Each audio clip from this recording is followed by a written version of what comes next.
to be slightly going back over the route that we had today, but also then going laterally, we're told. And when they say on this trek it's going to be flat, well, you can believe anything, but there's bound to be a few uphill bits to go with it, in which to get your heart racing. But so far, the other thing is that altitude sickness hasn't affected me, thank God. I felt quite tight-chested coming up here, but apart from that, I've had no headaches. Some of our crew have had headaches, vomiting, and also feeling a bit dizzy, and we normally stop at that point to let them have a rest. Felt a bit breathless, almost the sort of breathlessness you get after you've done a long run, but nothing that I can't cope with, so that's good news. But it may change, I could be affected at any time. So anyway, that's today. Thought I'd give you a bit of update, and speak to you soon. So today's Thursday the 8th of October, and as you probably noticed, there's a one day missing, and that's the Wednesday the 7th, when we actually were leaving Nancy Bazaar, and I was going to do another video diary when we got to Eastleigh. Unfortunately, it rained all day long, and we got absolutely drenched getting there after climbing for some 6 or 7 hours. And torrential rain, I mean torrential rain, over very slippery rocks and mud and also shale, and by the time we got there it was very late in the evening. However, en route we stopped off at the famous Monk's Temple and decided, in spite of all the downpour, to wait until 4 o'clock and enter the temple and witness the ceremony of the Buddhist monks, which was quite something, with chanting and the huge Buddha at the far end. So we left there and then came down to Eastleigh and managed to get there as it just turned dark, pitch black. The tents were pitched in a field that looked like something as a quagmire, and we were very concerned about whether we were going to get flooded out or not.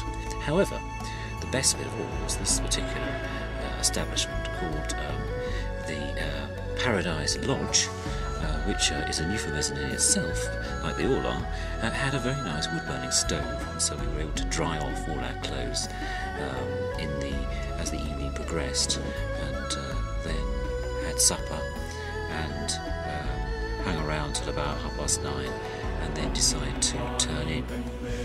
Now today's been somewhat different. Today again it rained all night last night, torrential rain, so much so that the boys here, the Sherpas, were actually digging trenches around the tents to allow the water to go away from the tent as opposed to come into the tent, and it's quite a disconcerting sound.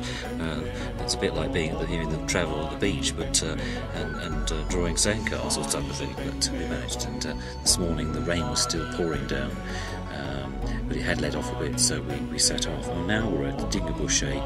We're now at 4,358 metres, and we've just done an extra climb, just up to another 1,000 metres to acclimatise, just to see how things are.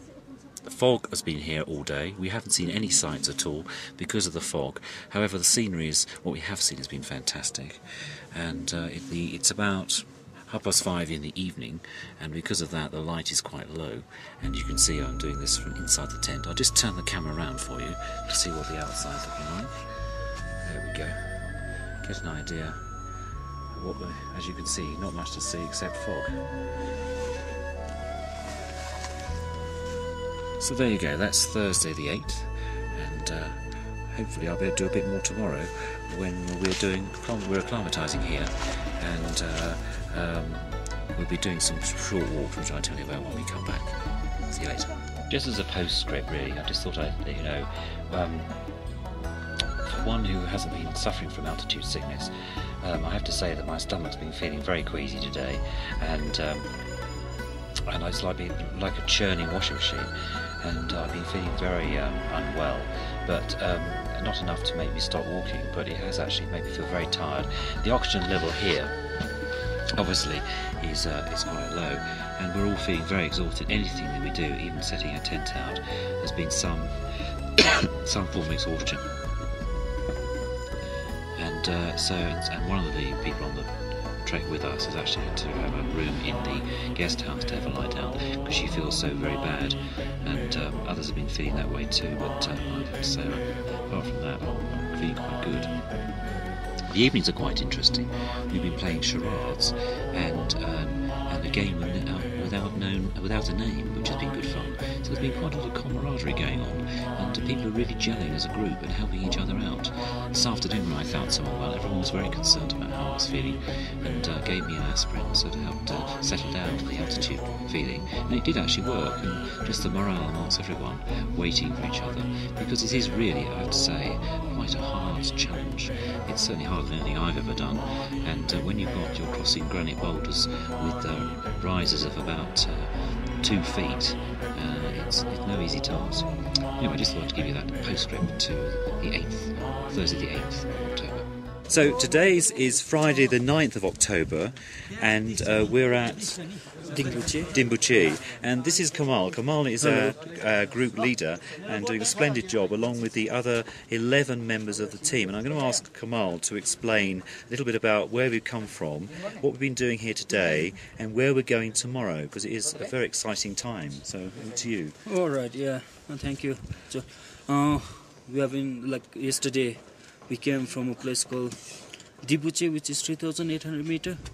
And like we just carried on to Dimbuchi, but along the way, like we just passed a village called Somare where we had lunch, another village called Pangbuchi, which is quite famous for the climbers and also for one of the oldest monastery in Nepal. So today we are here at Dimbuchi, which is 4,350 meters, and then like yesterday, though today like the day have changed. In yesterday, like for 5 days, like it was continuous misty, and it was really all the day. So today we could see the sun after a long time. Also the mountains are visible today after a long time. So today we walked up to 4,700 meters. You can see it in the background, the reach which we took it. So the place which we walked up was Nagarjuna. So it's quite famous for acclimatization and also things, though like many of the tourists, they go further from the point where they went, but like we usually don't go that far just to keep some energy for Everest base camp, which is quite important. And it's just day after tomorrow we'll be walking, right, all in the morning till evening. It's usually 9 to sometimes even it will take 12-13 hours. So it's been good, hasn't it? And I think all the other thing about it, these little trips out we've been doing have been helping us to acclimatise. Yeah. They're almost like a training, aren't they, Yeah. for the actual event? They've been quite difficult as well. Certainly I've been feeling quite short of breath on exertion, and some of the members have actually had to go in, almost we're in 2 groups, the slow group and the fast group. It's not a race, but we'll all get there eventually. yeah, it's very important. And like it's not just like getting up, it's even for the mountain view as well. And once you get acclimatized, it makes so much of difference. Like people might feel it or not, but it does make lots of difference. Like yesterday evening, like we climbed up after tea.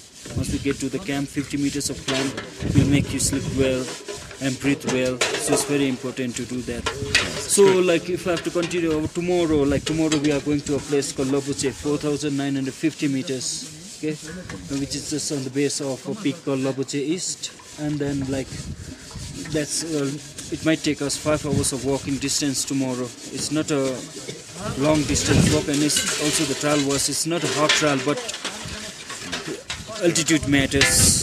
And the next day we'll start to Everest base camp early in the morning. Yes, we will, and that's the exciting bit, isn't it? Yeah. Because we've had Not some too quite far, extreme no. weathers. We've had this lovely. I woke up at 4:30 this morning. It was frost everywhere, but you see the mountain range and also the stars. And then later on, it was like somebody putting the light on. The sun came out, and we're now in almost t-shirts, aren't we? Yeah, That's great. that's true. Yeah. But thank you very much. Oh, That's thank great. you so Okay. much. Well, it's still Friday the 9th of October. And I thought I'd just